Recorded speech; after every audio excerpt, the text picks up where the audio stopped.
नमस्कार दोस्तों, आप सबका मेरा YouTube चैनल पे बहुत बहुत स्वागत है। आज मैंने, जैसा कि आपने मेरे वीडियो थंबनेल में देखा है, कि जैमिनी एस्ट्रोलॉजी के माध्यम से ये बताने जा रही हूँ कि किस प्रकार से आप कारक ग्रहों के माध्यम से जान सकते हैं जैमिनी एस्ट्रोलॉजी में कि जातक की वैवाहिक जीवन में क्या समस्याएं आएंगी और कब आएंगी। तो यहाँ पर देखते हैं कि क्या मैरिटल लाइफ स्टेटस रहेगा। देखने का सबसे सरल तरीका आपको बता दें, जैमिनी एस्ट्रोलॉजी में सबसे पहले आपको बता दें आत्मकारक ग्रह माना जाता है। और आत्मकारक ग्रह कौन सा ग्रह होता है? जो सबसे ज़्यादा डिग्री पे होता है। अब आपको बता दें, यहाँ पर सबसे पहले आत्मकारक ग्रह होता है, इसके बाद अमात्य कारक ग्रह होता है, दूसरे नंबर पे अमात्य कारक ग्रह होता है। अमात्य का मतलब क्या होता है? कुछ लोग पूछेंगे अमात्य का मतलब क्या होता है। अमात्य का मतलब होता है जो आपके प्रोफेशन और आपके धन को दिखाता है कि आप किस प्रकार की आपकी स्थिति रहेगी, आप किस तरह से आप अपने व्यवसाय को, अपने कार्य को करेंगे। तो अमात्य कारक ग्रह नंबर 2 पे आता है, आत्मकारक पहले नंबर पे आता है। इसके बाद दोस्तों तीसरे नंबर पर आता है भात्र कारक ग्रह, जो आपके भाई बहनों को दिखाता है। और चौथे नंबर पे मात्र कारक ग्रह आता है, पांचवें नंबर पे पुत्र कारक ग्रह आता है, छठे नंबर पे ज्ञाति कारक और सातवें नंबर पे दारा कारक। जैमिनी एस्ट्रोलॉजी में राहु और केतु को कंसीडर नहीं लेते हैं। केवल और केवल जो 9 ग्रह हैं, 9 ग्रहों में से 2 ग्रहों को हटा देते हैं दोस्तों, और 2 ग्रहों को हटा देने के बाद 7 ग्रहों को ही लिया जाता है।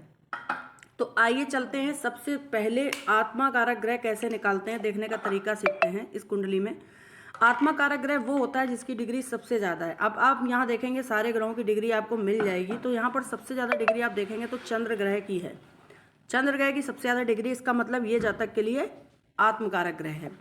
दूसरे नंबर पे किस ग्रह की डिग्री है? तो हम यहाँ पर देखते हैं तो शुक्र की डिग्री 20 डिग्री है, इसका मतलब ये दूसरे नंबर पे आ रहा है, तो ये अमात्य कारक ग्रह है।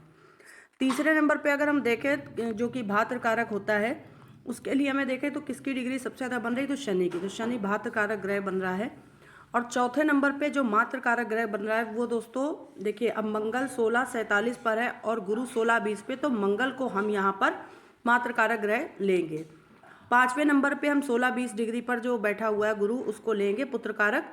छठे नंबर पे हमें ज्ञाति कारक लेना है, तो हमने बुध को लेंगे जो कि 8 डिग्री का है। और सबसे आखिरी में सूर्य को लेंगे जो कि यहाँ पर बन रहा है दारा कारक।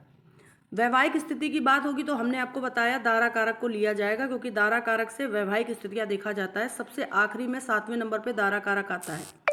दारा कारक से आपके जीवन में ये देखा जाता है कि आपका पति कैसा होगा, कैसा स्वभाव होगा, कैसा देखने में होगा, और आपका वैवाहिक जीवन कैसा होगा, कहाँ बैठा है, उसकी कुंडली में पोजीशन देखते हैं। सबसे पहले दारा कारक पति या पत्नी के का कारक होता है, और इसके अलावा ज्ञाति कारक जो ग्रह होता है, ज्ञाति कारक यहाँ पर जो होता है वो छठे नंबर पे जो डिग्री के अनुसार प्राप्त होता है, वो ग्रह हमें यहाँ पर मिलता है। ठीक है दोस्तों, तो अब यहाँ पर आपने देखा कि इस जातक के कुंडली में छठे नंबर पे जो ग्रह आ रहा है डिग्री के अनुसार, वो बुध आ रहा है। 7वें नंबर पे सूर्य आ रहा है। तो सूर्य बुध की युति यहाँ पर जो वैदिक ज्योतिष कहेगी बड़ी योग कारक है। यहाँ पर विवाह के लिए और विवाह संबंधों के लिए कितनी मतलब समस्याओं को पैदा करेगी, आप ये खुद देखिए। इसके साथ ही D9 चार्ट में भी हम इसको देख सकते हैं कि क्या D9 चार्ट में भी ये चीज़ें हैं। तो D9 चार्ट में तो खैर यहाँ पर नहीं दिख रहा है, लेकिन फिर भी यहाँ पर राहु के साथ ये दिख रहा है। ठीक है, ज्ञाति कारक और दारा कारक यहाँ पर तीसरे भाव में है, उसको गुरु देख रहा है पुत्र कारक। ऐसे स्थिति में D9 चार्ट में तो खराब नहीं है, लेकिन फिलहाल के लिए हम यहाँ देखते हैं कि D1 चार्ट में यानी लग्न चार्ट में जातक का जो ज्ञाति कारक प्लेनेट है वो लड़ाई झगड़े और मतलब रोग ऋण शत्रु और कलह कलेश को दिखाता है। वो बुध बन रहा है जातक की कुंडली में, और दारा कारक ग्रह जो कि पति पत्नी को दिखाता है वो सूर्य बन रहा है। इन दोनों की युति, अब देखिए दोनों में सिर्फ 5 डिग्री का अंतर है, दोनों में युति ही है। तो ऐसी स्थिति में हम कह सकते हैं जातक का विवाह या विवाह संबंधों में समस्याएं आएंगी या आ रही होंगी। आशा करते हैं आपको ये वीडियो समझ में आया होगा। दोस्तों बस इस वीडियो में इतना ही बताना था कि किस प्रकार से आप जैमिनी एस्ट्रोलॉजी में कारकों ग्रहों की लिस्ट बनाते हैं, और उसके बाद देखते हैं कि वैवाहिक जीवन कैसा रहेगा।